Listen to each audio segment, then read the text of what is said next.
Hi friends, thank you for joining me. This video is different from ones I usually make, but that's because I have a haircut coming up in a few days, and this is currently the longest my hair has ever been, and I just wanted to document this length before I cut some of it off. I'm not getting a major haircut, just a couple inches off, but still, this is the longest my hair has ever been. I thought I would just share what I've done differently in the past few years that made it get to this length. If you're interested in growing your hair out, or if you've been on a journey to get longer hair. And also for me, because I freak out after haircuts, even if it's just a couple inches, and I start plotting on how I can grow my hair out again. So I can look back on this video and follow my own advice. So in this video, I'm going to cover how I got my hair this long and hair care tips to support growth and maintain length. I'm going to ramble for a little bit, so if you want to skip ahead to just the hair care tips, you can go to this timestamp. So one of the reasons I'm getting my hair done professionally is because I just gave myself a really bad haircut. You can't really tell now because I do have it curled a little bit, but I cut horrible layers. I was looking at my hair back in like September, and I don't know, to me it just looked like I crawled out of a cave or something. It was all one length. It didn't really have any shape or dimension, and I didn't like it. So I decided I wanted to like give myself a modern haircut. So I look like I'm part of this century. And I followed a Brad Mondo video on how to cut layers. I've had success in the past with his videos, but this was a moment of pride coming before the fall. It was a moment of hubris. A girl commented on the video and said, "Don't try this if you have long hair." She said it's not gonna look good, that she already tried this video. And I just thought to myself, like, I'm different. It's not gonna come out bad when I do it. Let me just say, girls who comment warnings on YouTube videos are angels. They're guardians sent to protect you from making a mistake. And if you don't listen, you will pay the consequence. So I paid the consequence in a really bad haircut, but this was in the fall, so it has been a few months. My layers have kind of grown out to look okay, but I just need them connected professionally. I need a professional to do it. So that's why I'm getting a haircut. And I also decided to add some more blonde in my hair and get balayage. And I wanted to go brighter for spring and summer. So I'm excited. Anyway, now let's get into the video. My hair was always long, but it was stagnant. It wouldn't get past a certain point. I wanted tailbone length hair like all my life. And so these things that I stopped doing helped me grow my hair and helped me get out of that like stagnant stage where my hair was staying at the same length. Now I do want to say that I was pregnant last year, which a lot of people say that pregnancy makes your hair grow faster, but I didn't notice it to be any faster than normal. My hair had already kind of been super long the summer before I was pregnant, so I won't attribute any of that growth to pregnancy. So these are all things that I did personally, and I'm just talking from experience. I'm sure there's a more refined routine, more proven routines. I don't know. This is just what I did, and I'll also be saying at the end things I'm going to start incorporating because I do want my hair to stay healthy, especially since I am getting it lightened, which is going to cause some damage. So the first thing I did was chop my hair, and I don't mean super short. No, basically up until like 5 years ago, I had been bleaching my hair for about almost 10 years. Sorry for the noise in the background, my baby is playing on the floor. So I was bleaching my hair all the time and using heat tools daily. And if you do this to your hair, you can probably tell that your ends look something like hay. They're brittle, they're see-through, they're like barely hanging on to life. So the first thing I did was cut that dead hair off. I didn't go short or anything. It was probably like 3 or 4 inches that I went. It depends on your damage, honestly, and I know a lot of people are going to want to hang on to that length, especially when you're growing your hair out. But the thing is, split ends travel. So you can be doing all this scalp maintenance and all this hair growth stuff to get your hair to grow longer, but that new growth is going to come down and the split ends are going to go up and they're going to meet somewhere. It's like a generational curse. Don't let your cursed ends ruin your hair future. If you don't have like extensive damage or anything like that and your ends are pretty okay, just give it like 1 inch off, okay? Or just dust up the ends. You can skip any major hair cutting portion. Another thing you might be doing that's keeping your hair in a stagnant state is cutting it too often or trimming it too often. Your hair only grows 1/2 inch per month. In 3 months, that's 1.5 inches. If every 3 months you're getting 1 inch taken off, then in that 3 months, you will have ended up with only 1/2 inch of growth. And then if you continue getting an inch off every 3 months, you're going to end the year having only grown your hair 2 inches. If you are taking care of your hair, you can go longer without getting trims. I know that might sound controversial. Again, take it with a grain of salt, do what you want to do, but you can't make your hair grow any faster.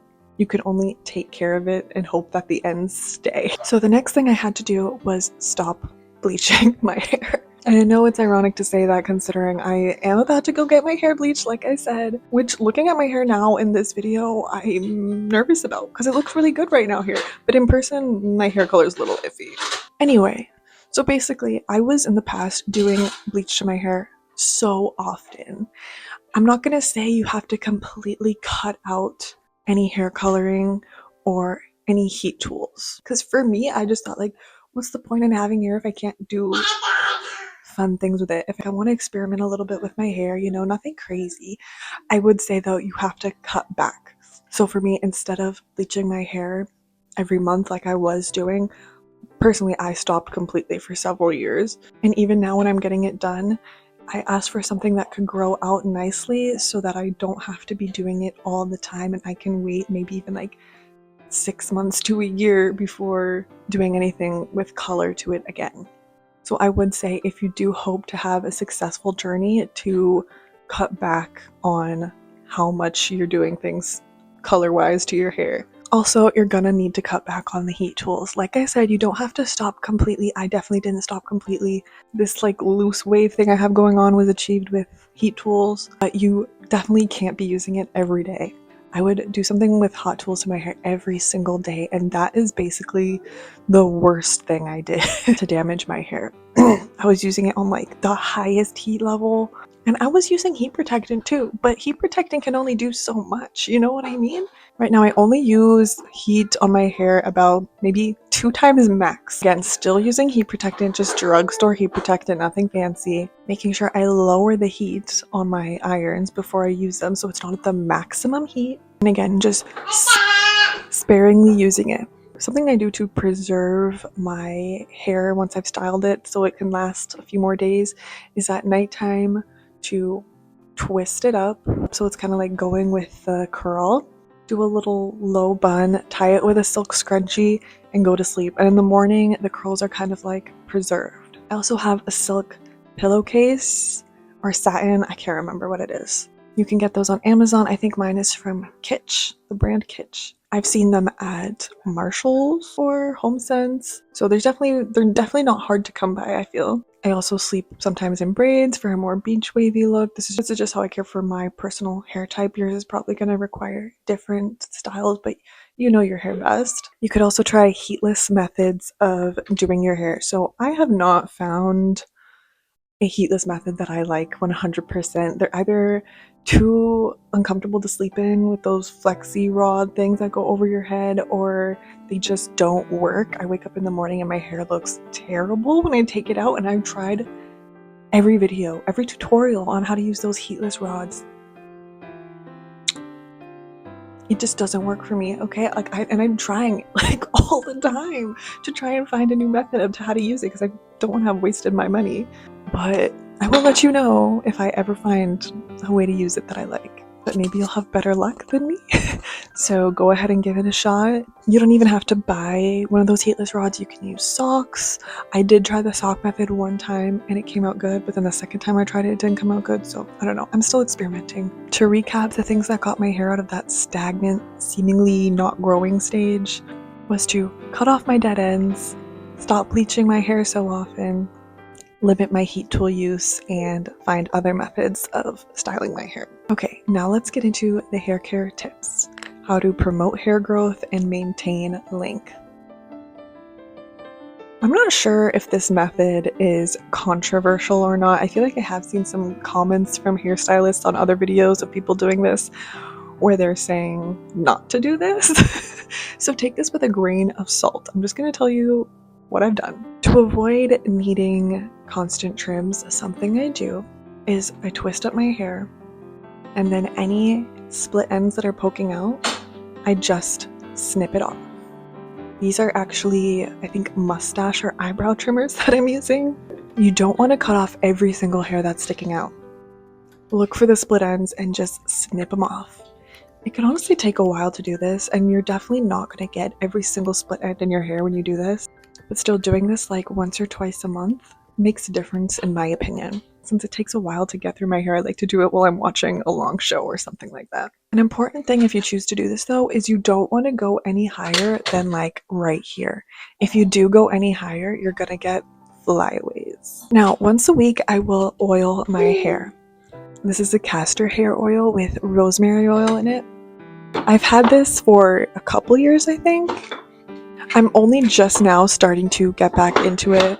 Like I said, I was pregnant last year, and you're not allowed to use things with rosemary because it can cause early labor. I think it actually means ingesting rosemary oil, but I was doing research on if they mean topically too, and I couldn't find anything conclusive, so I just decided to stay away from it while I was pregnant. Rosemary oil is a great topical agent to promote hair growth. Definitely look for it mixed inside something else. This hair oil I got is just from Marshall's in the beauty section. They have so many options, honestly. This is just a random thing I chose. If you don't know what to get, I highly suggest just browsing the Marshall's hair section. There's bound to be some type of hair growth oil. Read the ingredients, make sure you do a test patch on your skin so you know you're not allergic. But hair oiling once a week is something I love to do. I also have this scalp massager, so once I finished applying my rosemary oil to my scalp, I use the scalp massager to just really get it in there. You don't need one of these, you could just use your fingers or a brush with plastic bristles so that it can wash off when you're done. Next, I put oil on my ends. I used to use argan oil, but that can be an expensive habit. So I now switch to this safflower oil. I know the bottle says almond oil, but I switched out what oil was in here. I like to use an oil that's non-comedogenic so that since it is near my skin, it doesn't clog my pores or anything. You can even use olive oil. You can use whatever oil you want, really. I've never tried coconut oil. I have heard that it could be drying, actually. It could have the opposite effect. I don't know because I've never used it. Do your own research. And also, different hair types require different hydration needs. You might want to do more research on your hair type and what oils work for people with that hair type. Personally, I would even use olive oil at times when I was living in Italy because it was super cheap there. Olive oil here is so expensive, so I don't use olive oil in my hair anymore. But again, I don't know if every hair type would go well with olive oil. Once your ends are fully saturated, I just put my hair up in a clip and wait 1 to 4 hours before washing it out. You could wait longer. I've never slept with oil in my hair. I wouldn't be able to sleep like that. Some people even like to put like saran wrap or like a plastic bag on their head to let it, like the heat from your own head, help the oils to really penetrate the hair. So after the time has passed, I go into the shower and I wash my hair. I shampoo my hair twice. This is really important if you don't want any oil residue left behind. Only shampoo your scalp. Don't worry about the ends being oily because it's gonna be fine. And then I condition my hair as normal, and then I take a little bit of my conditioner. You could use a leave-in conditioner. I just use my regular conditioner, and I put it in my ends and just leave it in. So maybe I should get a leave-in conditioner. And that is basically my once a week little hair spa routine. This year, I really just want to start taking care of my hair better. So there's a few things I want to start doing that I think can help me achieve that. I used to have a boar bristle brush. I don't know if it was genuine boar bristle or just like a faux one. I need to do more research on the animal cruelty behind that. But if you don't want a boar bristle brush, a bamboo bristle brush has similar effects. Basically, what these things do is they help the oil from the top of your scalp get distributed evenly throughout the rest of your hair. I really want to start using one of these so bad. I just have to find one that I think I'm gonna like. The next thing I want to start doing, which I've been wanting to do for years, is get a microfiber hair towel. I've also seen these at Marshall's. The ones I've seen at Marshall's though, like they tell you the measurements of it and they aren't long enough to put on my head and contain my hair. But I've heard it's better to use than a regular bath towel because that can snag your hair or just like really roughen it up. Another thing people say to do instead of a microfiber towel is use an old t-shirt. I have tried using an old t-shirt and I just can't stand it. It gets too sopping wet and then like you need another t-shirt and then like it takes multiple t-shirts to wring all the water out of my hair. That's just something that I'm not equipped for. I know that's like not even a big deal, but I don't want to do that. I'm taking my chances with the bath towel for now. Anyways, that was all my hair care tips. Thank you so much for watching. I'm wishing you luck on your hair growth journey.